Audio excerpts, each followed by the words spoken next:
বাহ, চাটা খুব মজা হয়েছে। এ তুষার, তুই এত ভালো চা বানাস, জানতাম না তো। হয়েছে হয়েছে, আর অত চাপা মারতে হবে না, চা অতটাও ভালো হয়নি। তোদের মেয়েদের এই এক সমস্যা, তোরা কখনো ওই ভালো জিনিসের কদর বুঝিস না। বন্ধু অর্ণব, হঠাৎ এত প্রশংসা করছো কেন? তোমার মতলবটা কি?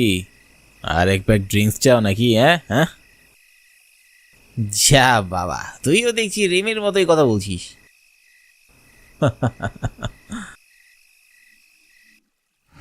আহ হ্যাঁ, কি হলো রিমি, তুই এভাবে চমকে উঠলি কেন? আমার মনে হলো কেউ আমার পিছন দিয়ে যেন সাদা শাড়ি পরে হেঁটে গিয়েছে।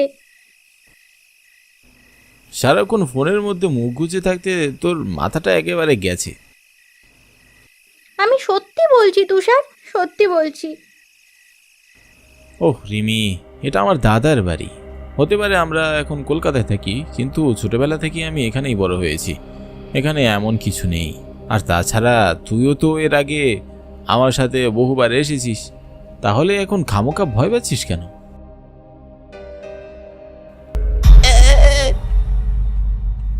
কিরে অর্ণব, তোর আবার কি হলো? এমন ভয় পেলি কেন? আমার মনে হলো কেউ খুব শীতল হাতে আমার কাঁধে স্পর্শ করছে। দেখ অর্ণব, মজা করিস না। আমি মজা করছি না, সত্যি বলছি। বুঝেছি, তোদের দুজনের হ্যালুসিনেশন হচ্ছে। তখনই বলেছিলাম এত ড্রিঙ্কস করিস না, শুনলি না তো আমার কথা। চল এবার বাড়ি চল, এখানে বসে আর আকাশের তারা দেখতে হবে না। কিন্তু বাড়ির ভেতরে তো বিদ্যুৎ নেই, এই অন্ধকারে কেমন করে থাকবো? অন্ধকারে থাকবি কেন? টর্চ চালিয়ে থাকবি। চল চল চল।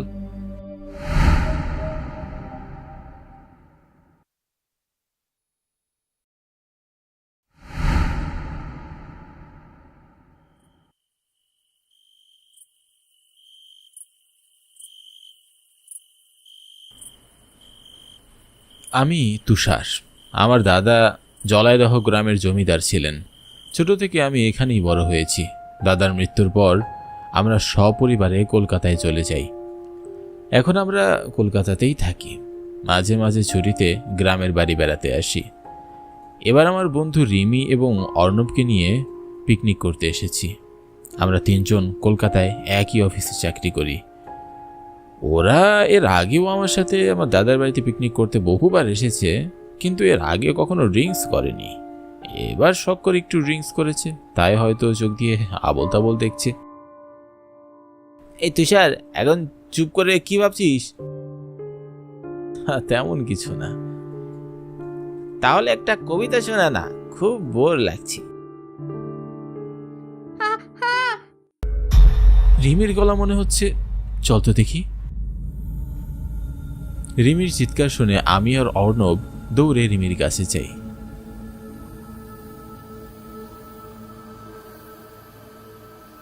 গিয়ে দেখলাম রিমি অচেতন অবস্থায় মেঝের মধ্যে পড়ে আছে। রিমি, রিমি চোখ খুল, কি হলো তোর? অর্ণব একটু পানি আনতো। অর্ণব পানি নিয়ে আসলো। আমি রিমির চোখে মুখে পানির ঝটকা দিলাম। কিছুক্ষণ পর রিমির জ্ঞান ফিরল। ওর চোখে মুখে ভয়ের ছাপ স্পষ্ট দেখতে পেলাম। ওর হাত পা কাঁপছিল, একেবারে নির্বাক হয়ে আমার দিকে তাকিয়েছিল। রিমি, কি হয়েছে তোর? এমন ভয় পেলি কেন? হে, এই রুমে কেউ আছে, কেউ একজন আছে। মানে কি বলছিস এসব? হ্যাঁ তুষার, আমি রুমে টর্চ লাইট জ্বালিয়ে বসেছিলাম, কেউ যেন টর্চ লাইটটা নিভিয়ে আমার চুল টেনে ধরেছে। আমি দৌড়ে পালানোর চেষ্টা করেছিলাম, কিন্তু কিন্তু আমার চুল এমন শক্ত করে ধরেছিল, আমি কিছুতেই এগোতে পারিনি। তারপর আর আমার কিছু মনে নেই। রিমির কথা শুনে আমি ভীষণ অবাক হলাম, কারণ আমাদের বাড়ির ভিতর চোর ডাকাত ঢোকার কোনো পথই নেই। কিন্তু রিমির চোখে মুখে প্রচণ্ড ভয় ফুটে উঠেছে। ওর কথা অবিশ্বাস করারও সুযোগ নেই। আমি আর অর্ণব পুরো রুম ভালো করে তাকিয়ে দেখলাম, কিন্তু রুমের কোথাও কাউকেই দেখতে পেলাম না। কই রে রিমি, তোর রুমে তো কাউকেই দেখতে পাচ্ছি না। তোর কোথাও ভুল হচ্ছে না তো? তোরা কেন আমার কথা বিশ্বাস করছিস না? আচ্ছা ঠিক আছে রিমি, তোকে আর এই রুমে থাকতে হবে না, চল আমরা তিনজন একসাথে আজ সারা রাত বসে গল্প করি। আমার কথা শুনে রিমির ঠোঁটের কোণে হালকা হাসি ফুটে উঠল। মনে হলো ও আমার কথায় স্বস্তি পেয়েছে। তারপর আমরা তিনজন বন্ধু মিলে এক রুমে টর্চ জ্বালিয়ে বসে গল্প করছিলাম। রিমির ভয় অনেকটা কেটে যায়, ওকে দেখে কিছুটা স্বাভাবিক মনে হচ্ছিল। আমি ওদের দুজনকে কবিতা শোনাচ্ছিলাম। রাতের আকাশে তাকিয়ে দেখি লক্ষ তারার মেলা, এক চাঁদকে ঘিরে যেন তাদের যত খেলা। বন্ধু অনেক পাওয়া যায়, বাড়িয়ে দিলে হাত, আমার কাছে বন্ধু তুই ওই আকাশের চাঁদ। যা বাবা, তোর কবিতা শেষ হতে না হতেই টর্চের আলোটা নিভে গেল। হেই তুষার, এই অন্ধকারে আমার ভীষণ ভয় লাগছে, একটু তাড়াতাড়ি লাইট জ্বালা।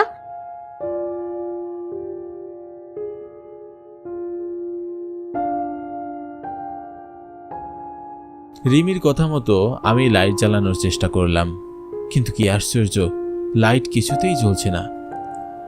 এত তাড়াতাড়ি লাইটের চার্জ শেষ হওয়ার কথা তো নয়। তাই বিষয়টা আমার কাছে কেমন অবাক লাগলো। নিজেকে একটু সামলে নিয়ে বললাম, রিমি মনে হচ্ছে টর্চের ব্যাটারি শেষ, তাই আর লাইট জ্বলছে না। তুই ভয় পাস না, আমরা তো তোর পাশেই আছি।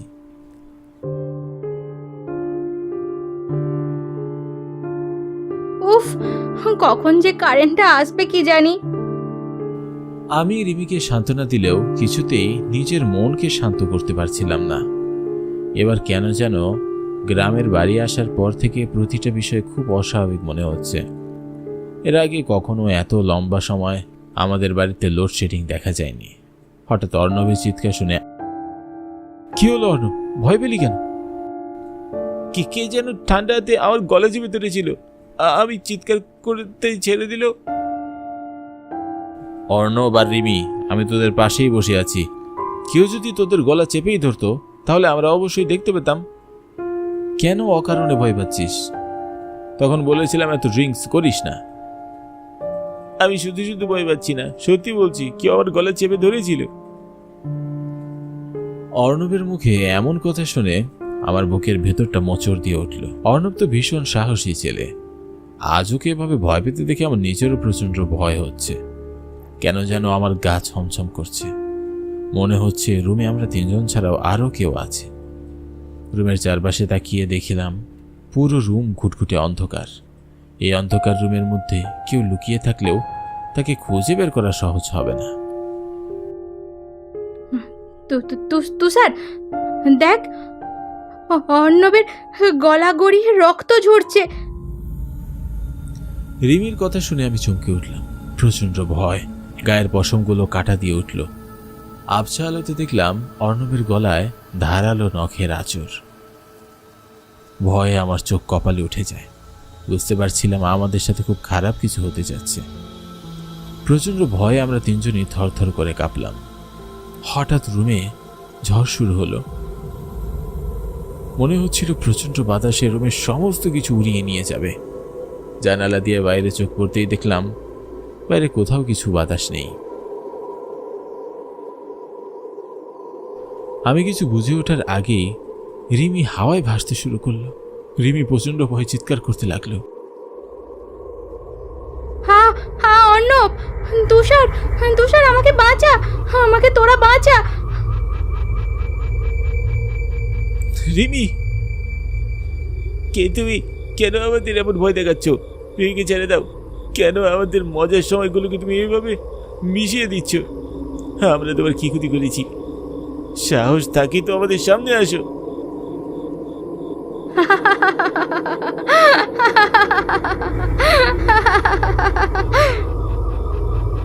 অর্ণবের কথা বলতেই খুব মিষ্টি কণ্ঠে কেউ হেসে উঠল এবং রিমি নিচে পড়ে গেল। প্রচন্ড ভয়ে রিমি অজ্ঞান হয়ে যায়। রিমি, রিমি চোখ খুল। রিমি, আমরা এখনই এখান থেকে চলে যাব, চোখ খুল তুই। তুষার, আমাকে বাঁচা। কি যেন আমার হাত পা ধরে আমাকে টেনে নিয়ে যাচ্ছে, বাঁচা তুষার। অর্ণবের কথা শুনে আমি থরথর করে কাঁপতে লাগলাম। রিমিকে অজ্ঞান অবস্থায় ফেলে রেখে আমি অর্ণবের পেছনে দৌড়াতে লাগলাম এবং আমাদের বাড়ির ছাদে চলে আসলাম। এসে দেখলাম অর্ণব আহত অবস্থায় একা দাঁড়িয়ে আছে, ওর চোখে মুখে ভয়ের ছাপ। আমি কাউকে দেখতে না পেয়ে বিরক্ত হয়ে বললাম, কে তুমি? আমাদের এমন ভয় দেখাচ্ছ কেন? কেন আমাদের এবার বিরক্ত করছো? আমরা তোমার কি ক্ষতি করেছি? তোদের কারো সাথে আমার কোনো শত্রুতা নেই, শুধু আমার প্রিয় মানুষটাকে দিয়ে দে। আমি অনেক দিন যাবৎ ওর জন্য অপেক্ষা করেছি। ওকে পেয়ে গেলে আমি আর তোদের কোনো ক্ষতি করব না। কে তুমি? কি সব বলছো? কে তোমার প্রিয় মানুষ? আমি এ কথা বলতেই আমার সামনে অপরূপ সুন্দরী একটা অশরীরীর হাজির হয়, আর তাকে দেখে অর্ণব চমকে ওঠে। হিয়াবতী, তুমি? হ্যাঁ, তোমাকে ছাড়া একা একা আমার একদমই ভালো লাগছে না। আমি অনেক দিন যাবৎ তোমার জন্য অপেক্ষা করেছি। এসো এসো, আমার কাছে এসো, আমি তোমাকে নিয়ে যেতে এসেছি। কে তুমি, আর কেনই বা অর্ণবের প্রাণ কেড়ে নিতে চাইছো? আমি আমি ইরাবতী, আপনাদের জয়ালদহ গ্রামের একজন গরিব কৃষকের মেয়ে। আপনার বন্ধু খুবই খারাপ মানুষ। প্রায় সময় ও আপনার সাথে গ্রামে বেড়াতে আসতো। একটা সময় তার সাথে আমার গভীর প্রেমের সম্পর্ক গড়ে ওঠে। সে আমাকে মন্দিরে নিয়ে গিয়ে বিয়ে করে। তার কিছুদিন পর আমি অন্তঃসত্ত্বা হই। আমাদের বিয়ের কোনো সাক্ষী ছিল না, তাই গ্রামে আমাকে নিয়ে ছিচি পড়ে যায়। লোকে আমাকে কলঙ্ক অপবাদ দিতে থাকে। অন্যদিকে আপনার বন্ধু আমার সাথে যোগাযোগ বন্ধ করে দেয়, গ্রামে আসা ছেড়ে দেয়। যেহেতু আমি তার বাড়ির ঠিকানা জানতাম না, তাই বাড়িতে যাওয়া আমার পক্ষে সম্ভব ছিল না। আমার জন্য গ্রামের লোকেরা আমার বাবা মাকে গ্রাম থেকে বের করে দেয়। রাগে, দুঃখে, লজ্জায় একটা সময় আমি আত্মহত্যা করি।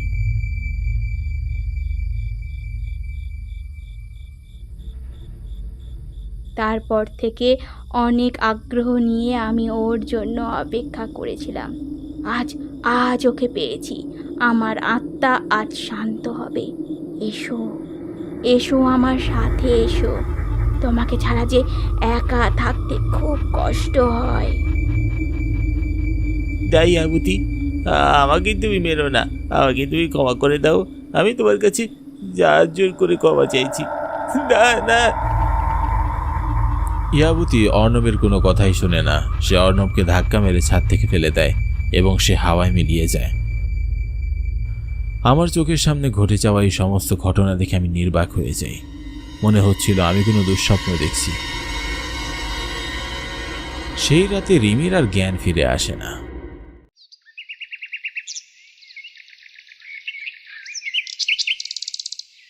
পরদিন সকালে রিমি জ্ঞান ফিরে পাওয়ার পর আমি ওকে সমস্ত ঘটনা জানাই। তারপর আমরা কলকাতায় চলে আসি।